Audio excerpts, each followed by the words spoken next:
Indian languages and literature में आज हम एक कदम और आगे बढ़ते हैं। देखिए, आज हम एक बड़ी खूबसूरत यात्रा पर चलेंगे। क्यों?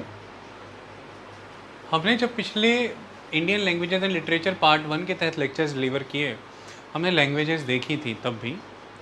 आज हम जब लैंग्वेजेस को देखेंगे तो एक डिफरेंट मैनर में देखेंगे। हम लैंग्वेजेस का ओरिजिन, उसके ग्रोथ को समझेंगे। तमाम डाउट जीवन भर के ख़त्म हो जाएंगे, सारे उत्तर स्वयं ही आने लगेंगे, सब चीज़ें जुड़ जाएंगी। इसके बाद कोशिश रहेगी मेरा प्रयास रहेगा, ईश्वर साथ देंगे, लेक्चर अच्छा होगा। शुरू करते हैं। सीधी सी बात यह है कि जब बात लैंग्वेज की होती है तो इसमें दो चीज़ें आ जाती हैं। एक तो आ जाती है कि आप जिन शब्दों को उच्चारण कर रहे हैं, मतलब बोलने की कला, तो इसे ही आप भाषा कह देते हैं। लिखने की कला लिपि कहलाती है। The system of writing is the script, the system of speaking is the language. लेकिन अमूमन मैं ये मानता हूँ कि भाषा की जब हम बात करते हैं, लैंग्वेज, उसमें जब आप स्क्रिप्ट जोड़ते हैं तो वो एक प्रॉपर लैंग्वेज बनती है। ओके? अदरवाइज़ वो कई बार डायलेक्ट के फॉर्म में रह जाती हैं। क्लियर? हम इन वर्डों को समझेंगे, डायलेक्ट, लैंग्वेज, इन सिस्टम्स को। शुरुआत करते हैं। आपने अक्सर कुछ शब्द सुने होंगे जो डिस्टर्ब करते हैं। पाली, प्राकृत, अपभ्रंश या भ्रंश, अपभ्रंश या भ्रंश, अवहट या अबहट,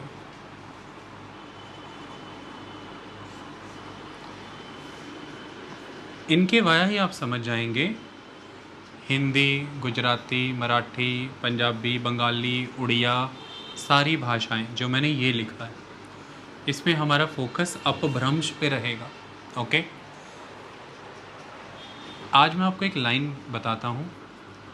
हिंदी लैंग्वेज जो है, हिंदी भाषा जो है, वो बहुत सारी बोलियों का समुदाय है, एक तरह का। That's it. It is a community of many dialects. Hindi, हम इसे प्रूव करेंगे। हिंदी की खुद की उत्पत्ति कहाँ से हुई है? अपभ्रंश से। हिंदी कहाँ से जन्मी है? अपभ्रंश से। बस इतना याद रखिएगा, ठीक है? हिंदी उस रूप में, जिस रूप में आज आपके सामने है, इस रूप में आने से पहले अपभ्रंशों के रूप में थी। अपभ्रंशों के रूप में थी। तो अर्ली हिंदी, ओल्ड हिंदी, जिस नाम से जानना है जान लीजिए। तो समझेंगे हिंदी को भी और हर चीज़ को। अपभ्रंश पर फोकस करेंगे कि ये क्या है, यहाँ से शुरू करेंगे। चलिए समझते हैं। देखिए, मानिए एक समय में एक भाषा थी संस्कृत, और मैं जहाँ पर ये भाषा की बात कर रहा हूँ, मैं ऋग्वैदिक संस्कृत की बात कर रहा हूँ। और सपोज़ कीजिए कि मैं समय ले रहा हूँ 1500 BC। ये 1500 BC संस्कृत भाषा, द वैदिक संस्कृत, जिसमें वेदों की रचना हो रही है। डन? ध्यान से समझिए इस चीज़ को। वेदों की रचना आप कर रहे हैं। समय आगे बढ़ा तो आपके सामने कुछ चीज़ें उभर के आई। क्या? देखिए, जब हम भाषा की बात करते हैं तो भाषा, कोशिश ये रहती है कि उसको रिफ़ाइन किया जाए। वो एक रिफ़ाइंड स्टेट में आने की कोशिश करती है। वो एक रिफ़ाइंड स्टेट में आने की कोशिश करती है। रिफ़ाइंड स्टेट में आने का मतलब क्या है? आप अच्छा खासा उस भाषा में लिटरेचर लिखने लगेंगे, वो स्टेट की, किंगडम की लैंग्वेज हो जाएगी। एडमिनिस्ट्रेशन की लैंग्वेज हो जाएगी। लिटरेचर उसमें आने लगेगा, वो स्टेट और एडमिनिस्ट्रेशन की लैंग्वेज हो जाएगी। नेचुरली रिफाइंड स्टेट अचीव हो जाएगा, क्योंकि जितने भी कमियां रह रही होंगी वो दूर कर दी जाएंगी। लगा मात्राएं, शब्दों का उच्चारण, लेटर्स, डेकोरेशंस सब जुड़ जाएगा। ओके। जब कोई लैंग्वेज इस रिफाइंड स्टेट में होती है ना, जब कोई भाषा इस रूप में होती है, आम जनमानस के लिए उसका प्रयोग करना कठिन हो जाता है।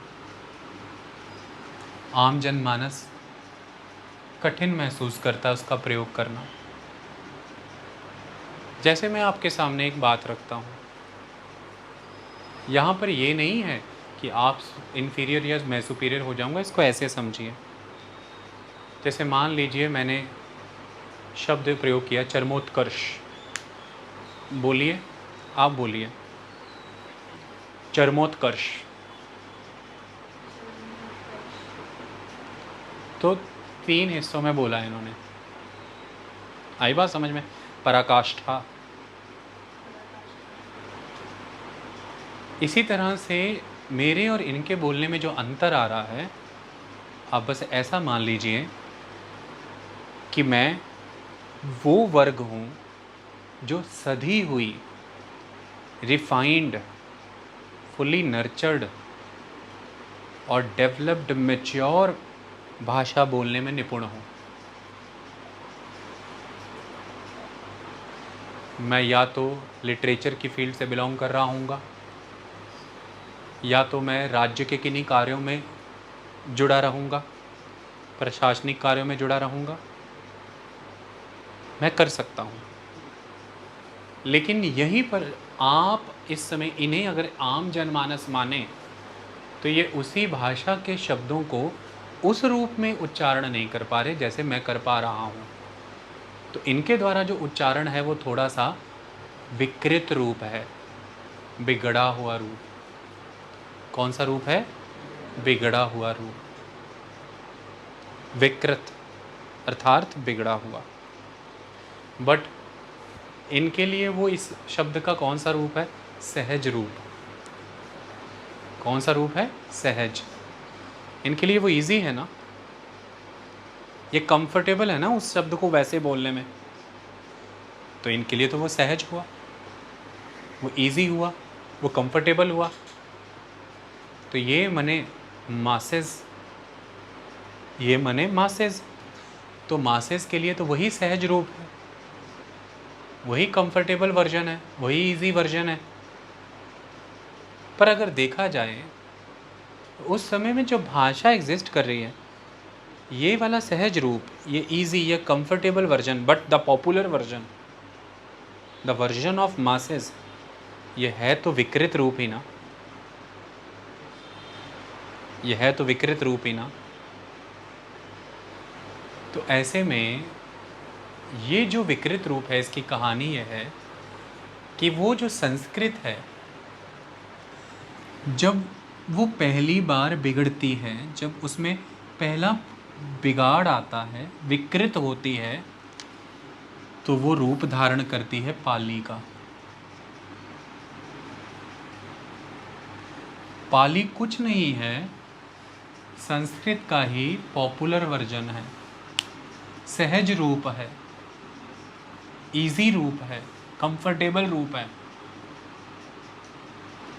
आई बात समझ में? मैं अभी सारे शब्द लिखूंगा पाली के, फिर आपको समझ आएगा। जैसे थोड़े दिन पहले की बात है, मैंने करण को उसके नाम का मीनिंग समझाया था, है ना? ये कर्ण है, देखिए ना की जगह अणा है, आधा रा है, कर्ण। ये मुश्किल है, ये प्रॉपरली मैच्योर्ड भाषा का शब्द है। तो अब इसको आम जनमानस को यहाँ पे ऐसा लो कि जैसे दो लोगों में बात हो रही है, मैच्योर को एक बड़ा व्यक्ति मान लो उम्र में, और आम जनमानस को यहाँ पे नवजन्मात बच्चा, नवजन्मा बच्चा, थोड़ा समय बड़ा हुआ है, भाषा सीख रहा है। तो कर्ण जब उसको बोलेंगे तो वो क्या बोलेगा? कर्ण कर्ण कर्ण। बच्चा सीधे शब्द बोलने जानता है, बच्चा सीधे सीधे लेटर्स जोड़ता है, जैसे क, मा, ला, कमल। तो हम जब छोटे बच्चों को पढ़ाना शुरू करते हैं हम क्या करते हैं, पहले एक एक शब्द, फिर जोड़, लगा मात्रा, है ना। तो हम ऐसे ही सिखाते हैं ना, गगन कमल, फिर हम इनमें लगा मात्राएं डालते हैं, है ना। तो कर्ण से वर्ड आएगा कण, कर्ण, यहाँ से वर्ड आ जाएगा कान। तो आज का जो शब्द है वो है कान, लेकिन ये कान आज हिंदी में यूज कर रहे हैं आप। ये विकृत रूप है संस्कृत का, क्योंकि संस्कृत में था कर्ण, और धीरे धीरे धीरे धीरे वो पाली में हो गया कर्ण, और धीरे धीरे वही आगे और बिगड़ेगा ना, अभी मैं बिगाड़ूंगा, वो आप तक आते आते हो गया कान। पंजाबी में अभी भी वो कान है, कर्ण से कन्न नहीं है, वो कहीं कहते ना कान, कर्ण से कन्न। ओके, यही है अपभ्रंश, वो जो कन्न। दूसरी तरफ जैसे पुत्र, संस्कृत का पुत्र, बच्चे को कहो पुत्र बोलने को, बोलेगा पुत पुत पुत पुत। तो पाली का पुत्र, मुगली पुत्र तिस, मुगली पुत्र तिस नाम याद है ना, मुगली पुत्र बोला, पुत्र है वो, तो पुत्र।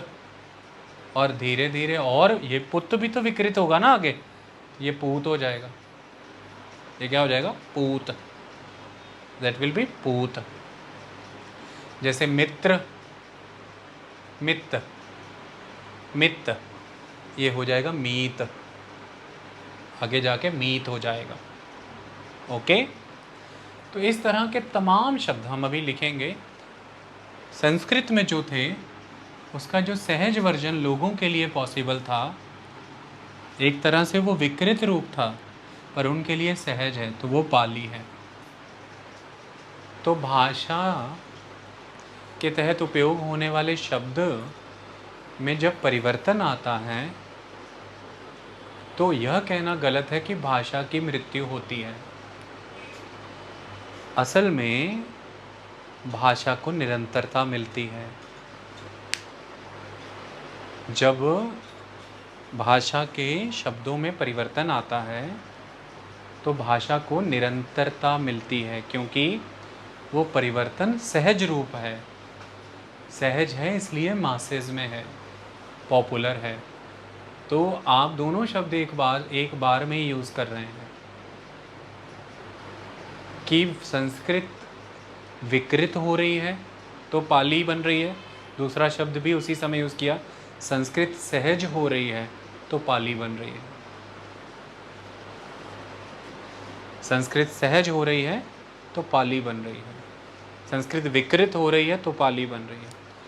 क्योंकि विकृत ही इसलिए हुई कि कठिन है बोलनी, तो विकृत माने डिफॉर्म कर दिया लोगों ने, कमज़ोर कर दिया, उसको तोड़ दिया, बिगाड़ दिया, मतलब इजी कर लिया ना अपने लिए। आप कहते हैं ना मैं इसे इजी करके समझता हूँ, इजी कर लिया, है ना। तो यही चीज़ है। जैसे अब ये शब्द दो इन्होंने बोले, लेकिन अब मैंने ये शब्द दूँ, इंद्रियाणाम अधिष्ठात्री,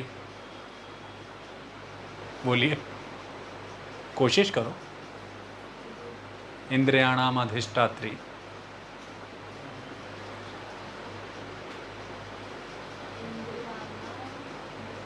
अब इसे इजी करेंगे, ये कैसे, इंद्रा नाम धिष्ठाति, इंद्रा नाम, या सिर्फ इंद्रा भी रहने दो, इंद्रा नाम धिष्ठाति या इंद्रा नाम धेठाति। तो इंद्रियाणाम अधिष्ठात्री इजी किया गया, इनके लिए तो ये सहज ही है ना, पर ओरिजिनल से कंपेयर करेंगे तो विकृत रूप है ना ये। तो पाली हुई ऐसी अलौकार नहीं है कि कहीं आसमान से आई और ये संस्कृत थी और वो पाली ऐसा था, चिंग मांग ऐसा नहीं था कुछ, बस थोड़ा विकृत रूप और सहज रूप ये पाली था। तो संस्कृत जब पहली बार विकृत हुई तो पाली हुई, लेकिन अब पाली आम जनमानस की भाषा हो जाएगी, पॉपुलर भाषा। तो आम जनमानस से संबंध बनेगा बुद्ध जैन का, तो पॉपुलर भाषा का प्रयोग करने लगेंगे। अब जब वही लैंग्वेज पॉपुलर हो गई है, ध्यान से समझो, now that language is a popular, और सपोज करो कि बुद्ध हैं, जैन हैं, मुनि हैं, वो इन भाषाओं का प्रयोग करने लगे, तब उनकी जो टीचिंग्स रहेंगी, उनके जो उपदेश रहेंगे, सरमन्स, कोई इन्हें लिखना चाहेगा, कोई इन्हें कहीं दर्ज करना चाहेगा, तो साहित्य का निर्माण होने लगेगा इस पाली में। ये भाषा से ये बोली बनी ना पाली, अब इसमें साहित्य, लिटरेचर डेवलप होने लगेगा। फिर ये आम जनमानस की भाषा है, तो राजा महाराजा भी अपने दरबार में इस भाषा का उपयोग करने लगेंगे, प्रशासन में इसका उपयोग करने लगेंगे, तो ये एडमिनिस्ट्रेटिव स्टेट लैंग्वेज भी हो जाएगी, ये लिटरेचर की लैंग्वेज भी हो जाएगी। तो ये फिर नर्चर हो जाएगी, मैच्योर हो जाएगी, एकदम परफेक्ट कर दी जाएगी। अब फिर ये कठिन हो गई उस समय के लोगों के लिए बोलने के लिए। जैसे ही पाली नर्चर, मैच्योर और परफेक्ट हो जाएगी, अब फिर ये उस दौर में जो लोग होंगे उनके लिए कठिन हो जाएगी। ये एक तरह की पीछे समय वाली संस्कृत जैसी अब नया वर्जन हो जाएगा एक। तो फिर उस समय के लोग क्या चाहेंगे? सहज। मनुष्य क्या चाहता है? सहजता। तो ये पाली अब विकृत होगी, अब पाली विकृत होगी, अब आपको फिर सहजता चाहिए। तो पाली का विकृत रूप जो है वो प्राकृत है। पाली का विकृत रूप कौन है? प्राकृत।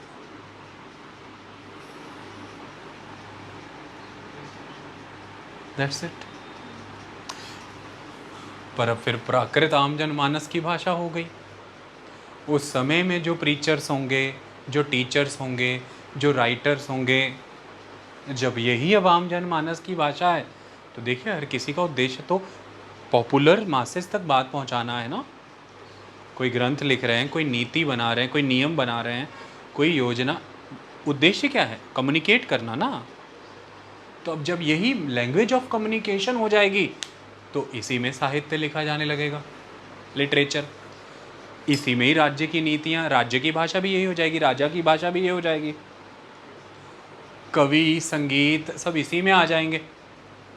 तो इसमें जितनी भी कमियां रह रही होंगी वो इन्हें फिर दूर करने में लगेंगे, रिफाइनमेंट। वो कहेंगे ये राग इसमें बन नहीं रहा, रिफाइन करो, ये काव्य इसमें उतर नहीं पा रहा, रिफाइन करो, ये इसमें उतर नहीं, तो रिफाइनमेंट का एक फेज चल पड़ेगा। तो प्राकृत भी नर्चर हो जाएगी, मैच्योर हो जाएगी, परफेक्ट हो जाएगी। अब ये फिर से एलीट सेक्शन की हो जाएगी। आम जनमानस से बोलने में उस समय में फिर जो आम जनमानस होगा उसे फिर ये कठिनाई देगी, तो वो इसे फिर विकृत करेगा, वो इसे फिर विकृत रूप देगा। और जब वो विकृत होने लग जाएगी तो प्राकृत का विकृत रूप अपभ्रंश है। प्राकृत का विकृत रूप अपभ्रंश है। अब फिर वही कहानी, अपभ्रंश पॉपुलर की लैंग्वेज हो जाएगी, फिर साहित्य की भाषा बनेगी, राज्य की भाषा बनेगी, प्रशासकीय भाषा बनेगी, फिर ये भी परफेक्ट की जाएगी, फिर इसे भी मैच्योर किया जाएगा, नर्चर किया जाएगा। फिर इसका विकृत या सहज रूप आगे अवहट्ट हो जाएगा। और अवहट्टा से कहते हैं कि हिंदी आई है, या अपभ्रंश से आई है या अवहट्टा से आई है, दोनों में से ही, दोनों ही की बात है। आई बात समझ में? तो वो फिर अवहट्ट हो जाएगी। जैसे अब आपको आज मैं पूछ लेता हूँ, आज आप BBC का वीडियो YouTube पे देखते होंगे, न्यूज़ चैनल का, सारे चैनलों का देखते हैं। क्या देखते हैं उसमें? एक ही हेडलाइन में या थंबनेल के ऊपर देवनागरी स्क्रिप्ट में लिखी हुई हिंदी और रोमन स्क्रिप्ट में लिखा हुआ इंग्लिश, दोनों ही वर्ड यूज़ होते हैं। जैसे आप हमेशा देखेंगे वो ऐसे लिखते हैं PM इंग्लिश लैंग्वेज, और रोमन स्क्रिप्ट में PM मोदी ने लाल किले से ये बोला। तो ये अब आगे और विकृत रूप है। पर आज ये मीडिया की लैंग्वेज हो गई है, आज मैगजीन्स की लैंग्वेज हो गई है, सब चीज़ों की लैंग्वेज हो गई है। आज आप कहाँ यूज़ कर रहे हैं वर्ड चिकित्सालय, वर्ड यूज़ हो रहा है हॉस्पिटल। अब लैंग्वेज इंग्लिश है, स्क्रिप्ट देवनागरी है, बट आ तो रहा, विकृत हो तो रहा है। आज आपके लिए क्या कहना ज़्यादा ईजी है? हॉस्पिटल। आप ज़्यादा ईजिली हॉस्पिटल बोलते हो ना, आप ज़्यादा ईजिली हॉस्टल बोलते हो ना। मुझे बताओ हिंदी वर्जन हॉस्टल का। आप बोलते हो? नहीं बोलते ना, हॉस्टल ही लिखा जाता है। पंजाबी फिल्मों के नाम या फिर हिंदी फिल्मों हॉस्टल, गाना आएगा आप देखेंगे हॉस्टल। इसी तरह से आप, तो कहने का मतलब बहुत से नाम आप देख लेना, बहुत से नाम।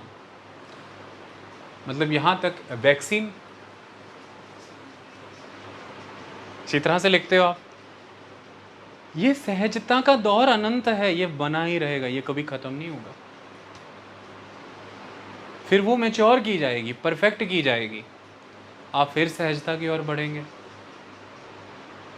ओके। तो एक्चुअली में जब आप जोधा अकबर फिल्म देखते हैं, उसमें जो हिंदी ऐश्वर्या बोलती है वो प्रॉपर एक माना जा रहा है कि एक समय की हिंदी प्रॉपर है वो। लेकिन वहीं पर जो लैंग्वेज ऋतिक यूज़ कर रहा है एज अ अकबर, वो हिंदुस्तानी है। The blend of Hindi and Urdu, the Hindavi. तो भाषा का अंतर दिखा है दोनों में फिल्म के दौरान, वो सब जगह जगह दिखता है। वो एकांत मांगती है, वो तखलिया करता है। आई बात समझ में? वो इंतज़ाम करता है, वो प्रबंध की बात करती है, इसका प्रबंध कराएं, इसकी व्यवस्था करें। वो कहता है इसका इंतज़ाम किया जाएगा। तो एक्चुअली में ये दोनों की अपनी लैंग्वेज चल रही है, पर वो जो हिंदी वो बोल रही है उस मूवी में, आप तो नहीं ना खुद को उस हिंदी से जोड़ पाते। आप तो कहते हो my God so heavy word, क्या हो गया, पराकाष्ठा। हम ऐसा करते हैं ना उसको किसी को सुन के कि व्हाट इज दिस यार, टेक इट इजी। ओके। दुविधा, सिंपल बोल, प्रॉब्लम में, डायलेमा में। तो आज हमारी बातचीत का लहजा कॉन्वर्सेशनल लैंग्वेज है। ये सहज ही तो रूप है हिंदी का, इंग्लिश का। ना पूरी इंग्लिश बोल रहे हैं ना हिंदी बोल रहे हैं, विकृत। ओके। ये सहज रूप ही मैच्योर होंगे एक समय में, फिर हम उससे भी सहज की ओर बढ़ेंगे। तो संस्कृत से निरंतर भाषा का सहजीकरण होता रहा, या मैं यूं कह लूं कि विकृत होती गई, और ये क्रम में उत्पन्न होते जाए। तो Sanskrit is a mother language, Sanskrit is a mother language. Clear हुई कहानी? अब दूसरी बात, कहीं कहीं पे आप लाइन पढ़ेंगे कि प्राकृत भाषा का हिस्सा है पाली, पाली प्राकृत में ही है। आप वहाँ कंफ्यूज हो जाएंगे, सर ने कहा था पहले पाली आई फिर प्राकृत। चलिए अब समझते हैं हुआ क्या। ये जो संस्कृत थी, आपने जब इसको विकृत किया, आपने जब इसको सहज किया, आपने इसका स्वभाव बदला ना, इसकी प्रकृति बदली ना। आपने बदला क्या? इसका नेचर, प्रकृति बदल देना। तो एक नागरिकता भी मिलती है प्रकृतिकरण के माध्यम से। अगर आप नेचुरलाइज हो जाते हैं ना अमेरिका में जाके, तो नेचुरलाइजेशन वाली सिटीजनशिप मिल जाएगी। हिंदी में कहते हैं प्रकृतिकरण, तो किसी की प्रकृति बदल देना। तो प्रकृति बदलना, प्रकृति शब्द से प्राकृत आता है। तो प्रकृति माने चेंज ऑफ नेचर। तो जब मैं वर्ड सहज या विकृत दोनों ही यूज़ कर रहा हूँ, दोनों एक कॉमन वर्ड में एब्जॉर्ब हो जाएंगे कि प्रकृति बदली, संस्कृत के उस रूप की प्रकृति में परिवर्तन आया है। तो पहली बार जब संस्कृत की प्रकृति बदली, पहला प्रकृतिकरण हुआ उसका, तो पाली इज प्राकृत वन। पाली पहली प्राकृत है, पाली भी प्राकृत ही है। It is Prakrit one. That Prakrit is Prakrit two. That Prakrit is Prakrit 2, that Apabhramsha is Prakrit 3। तो अगर कभी कोई क्वेश्चन आता है आपको कि अपभ्रंश कौन सी प्राकृत है, तृतीय प्राकृत है ये, टर्शरी प्राकृत है ये, तीसरे स्थान की प्राकृत है ये।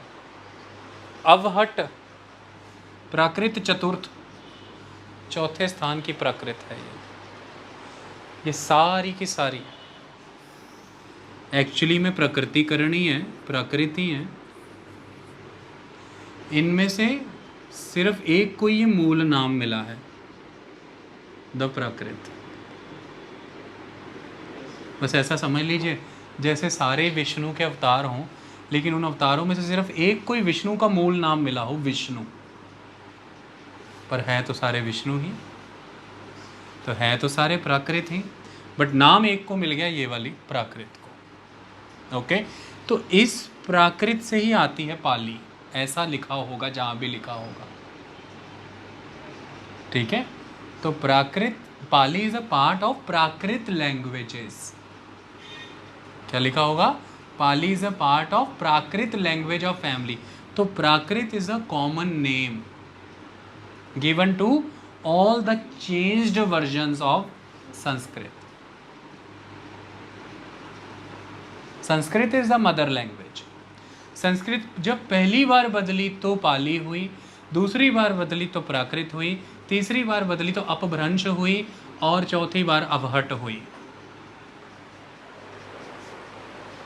अब आपको समझ आएगा ऐसे, इसको पढ़ना है अपभ्रंश को। तो ये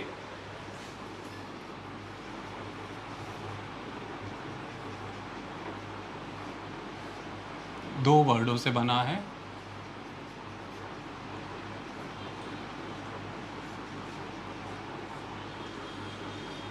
जब आपका कोई मान सम्मान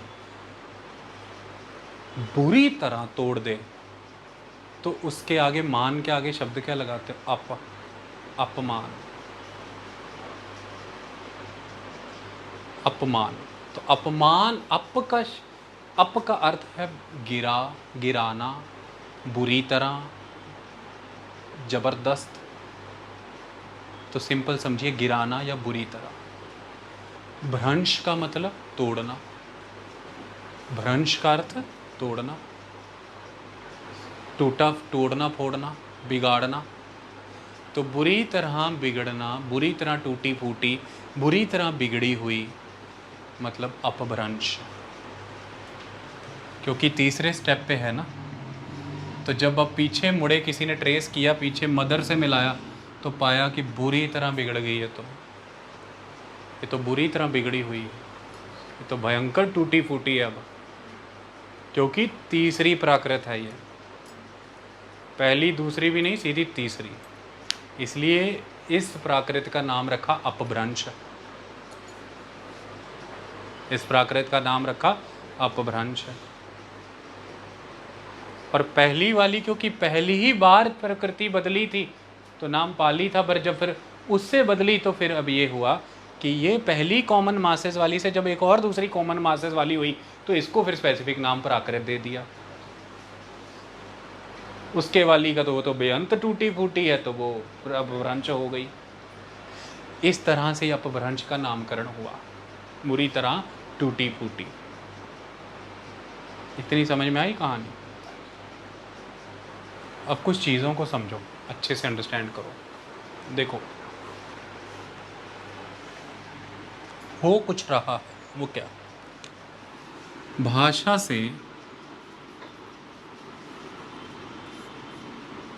बोली बन रही है, भाषा से बोली बनी, भाषा से बोली बनी, बोली फिर भाषा बनी,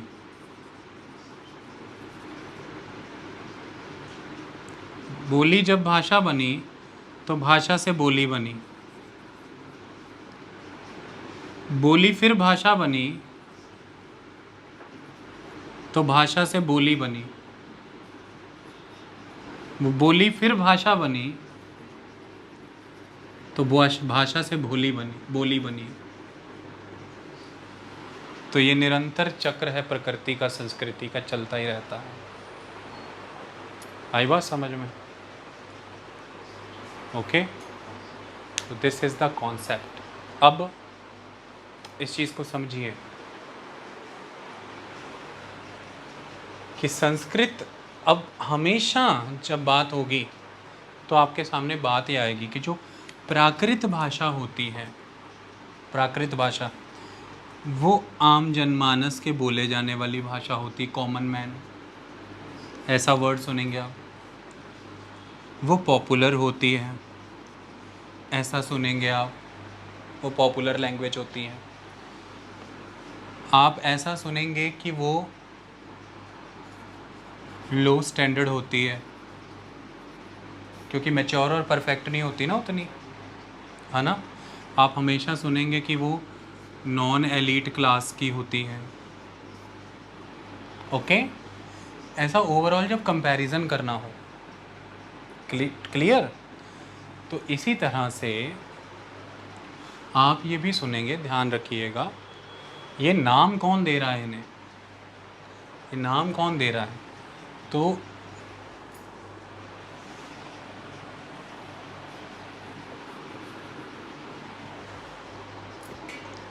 जो बार बार प्रयास कर रहे हैं, पाली के समय में भी संस्कृत 1, प्राकृत के समय में भी संस्कृत 2, अपभ्रंश के समय में भी संस्कृत थी, जो बार बार प्रयास करके संस्कृत को हर फेज में अटमोस्ट ओरिजिनल कंडीशन में रखने के एफर्ट्स कर रहे हैं,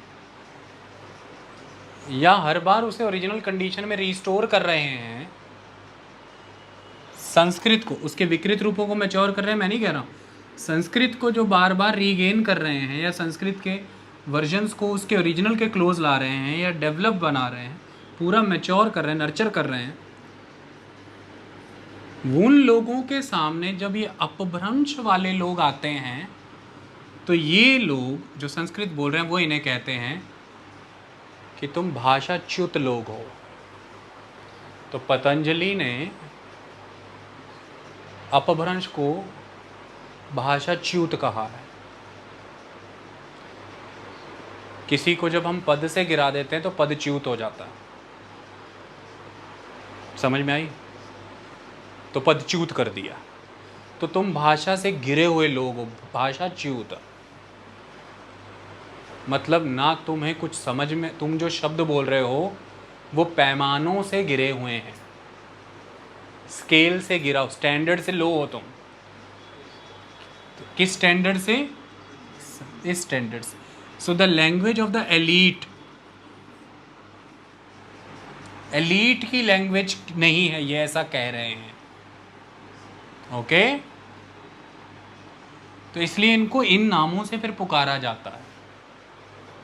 उस समय में वो लोग इसका प्रयोग नहीं करते जो एलीट हैं, तो वो अपने आप को हमेशा अपनी भाषा से ही स्थापित करते हैं कि हम किस तरह। तो आज भी आप अपनी लाइफ में देखिएगा, आप 2 मिनट में अपना ग्रुप दूसरे ग्रुप से अलग कर लेते हैं कह के, यार बात करने की तमीज़ नहीं है, बात लैंग्वेज सुनिए इनकी, कितनी रफ लैंग्वेज बोल रहे हैं, बदतमीज़। तो बस पतंजलि कह रहे हैं कि ये पदच्युत, ये भाषाच्युत कहाँ से आ गए, सिंपल। इसमें क्या प्रॉब्लम है? क्योंकि जब वो सुन रहे हैं कि शब्द कैसे यूज़ कर रहे हैं यार ये लोग, अलग ही चल रहा है ये तो सारा खेल। तो इस तरह से फिर इसे, पर उनको कोई प्रॉब्लम नहीं है, वो कह रहे हैं this is our language, we are comfortable in it, सहज है ना, यही चलेगी। और वो अपनी लैंग्वेज को अपने ही छोटे से दायरे में लेके रखेंगे, प्रोटेक्ट करेंगे, कंजर्व करेंगे, इनसे बहुत बचाएंगे, इसे बचाएंगे। आई बात समझ में? So that is the system, और आज भी ये हो रहा है, आप देखेंगे अपने आसपास। तो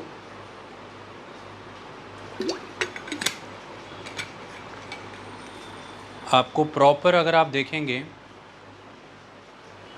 तो जो आप नॉर्मल मैनर में इंग्लिश बोलेंगे वो एक अलग सिस्टम रहेगा, लेकिन जो एडमिनिस्ट्रेटिव एंड पे, स्टेट एंड पर कोई कॉन्फ्रेंसेस हैं या यूनाइटेड नेशन जनरल असेंबली की कोई मीटिंग चल रही है, उसमें एक प्रॉपर आप देखेंगे words, grammar, accent, everything focus किया जाएगा कि परफेक्शन में ही रखें।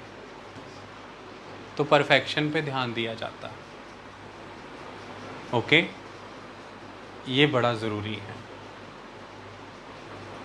जैसे अमूमन आप अमिताभ बच्चन की अगर स्पीचेस सुने, हिंदी वाली और इंग्लिश वाली, किसी अवार्ड शो में, बड़ा ध्यान रखते हैं इस बात का कि भाषा पे पूरा नियंत्रण रहे। लेकिन दूसरे किन्हीं सेलिब्रिटी को सुनेंगे तो रेगुलर होगी रूटीन, तो उनकी थोड़ी रूटीन से अलग हो जाती है, ऐसा आप कहते हैं, और उसी को आप एक उनकी निशानी भी बना लेते हैं जब वो कहते हैं देवियों और सज्जनों आइए हम खेलते हैं कौन बने करोड़पति, ऐसा करके कुछ। That is the system. पूरी हिंदी वो उसी तरह से बोलते हैं। तो उनके सामने जो सारे नॉर्मल अपनी बोल बाल रहे हैं वो सारे एक तरह से भाषा च्यूत हैं सारे। बस इतनी कहानी है। तो वो अपनी वाली बचा के रखना चाहेंगे, प्रैक्टिस करेंगे, वैसे ही वाले राइटर नॉवल को पढ़ेंगे, जैसे हिंदी के मजबूत स्तंभ मुंशी प्रेमचंद, तो वैसी ही हिंदी फिर आप पूरी एकदम पढ़ पढ़ करके पूरा हिंदी साहित्य। तो हिंदी साहित्य वालों के जब मुंह से बातें, वो ऑलवेज कहेंगे भाषा की गिरावट बहुत आ गई, आज के शायर क्या कर रहे हैं, ये इतनी हल्की भाषा। भाषा की मर्यादा तो ध्यान रखो, शब्दों को इतना हल्का तो मत करो। वो बस यही गेम चल रही है इनकी और इनकी। और जो अब ये शायर इंस्टाग्राम पे आ रहे हैं वो कह रहे हैं यही चलता है बॉस मिक्सअप, उसको हिंदी इंग्लिश मिक्स मांग रहा है, अपन चलाएंगे। तो अपन ना हम ना मैं, अपन चलाएंगे, तो ये सिस्टम। तो वो सुन के कह रहे हैं कि ये तो नहीं। गुलजार वो ऐसी बातें कह रहे, कभी गुलजार लिखते थे, कभी जावेद अख्तर लिखते थे, कभी सलीम लिखते थे, साहिर लुधियानवी लिखते थे, क्या लिखते थे, ये क्या लिख रहे हैं भाई, है ना। तो वो यही कह रहे हैं, ऊंची है बिल्डिंग लिफ्ट तेरी बंद है, कैसे मैं आऊँ दिल रजामंद है। तो ये जो रैप हो रहे हैं आज की डेट में, वो पर आप समझ लीजिए विकृत, पर पॉपुलर हैं भाई। तो रैप में यही द्वंद है, अंतर, जो जितना ज़्यादा वर्ड्स अलग अलग यूज़ कर जाए एक फ्लो में, तुझे मांग रला मैं दूंगा नहीं, तो ये वो उसमें सारे ही यूज़ हो रहे हैं, यू कैन सी। और हो सकता है वो रैप कल्चर कब फेमस हुआ, जब ये कॉन्वर्सेशनल लहर आई पॉपुलर मासेस में, कॉन्वर्सेशनल लैंग्वेज फेमस हुई, तब ये रैप कल्चर फेमस हुआ। आएगा बात समझ में, अदरवाइज उसके पहले तो नहीं था। वो बाबा सैगल करते होते थे पहले, और एक समय के बाद हो सकता है ना भी रहे। ये कहानी होती है। ओके, तो इस तरह से भाई ये लैंग्वेज अपभ्रंश वालों को उस समय में कुछ खास वर्ग सही दृष्टि से नहीं देखते थे, बट फिर वही कहानी अपभ्रंश नर्चर हो जाएगी, साहित्य इसी में लिखा जाएगा, राज्य की प्रशासनिक भाषा हो जाएगी ये, फिर बल्ले बल्ले अपभ्रंश में चौर हो जाएगी। फिर अपभ्रंश उस श्रेणी में खड़ी होगी, पॉपुलर मासेस कुछ और चुन लेगा, वो कहेगा अब हमारी ये हो गई बस, ठीक है, ओके। मतलब पॉपुलर मासेस जो है सहजता से बाज नहीं आएंगे, सहज करते ही रहेंगे। क्लियर, ये थी भाई कहानी। इतनी बात आज आपको समझ में आई, अब किसी को कठिनाई तो नहीं।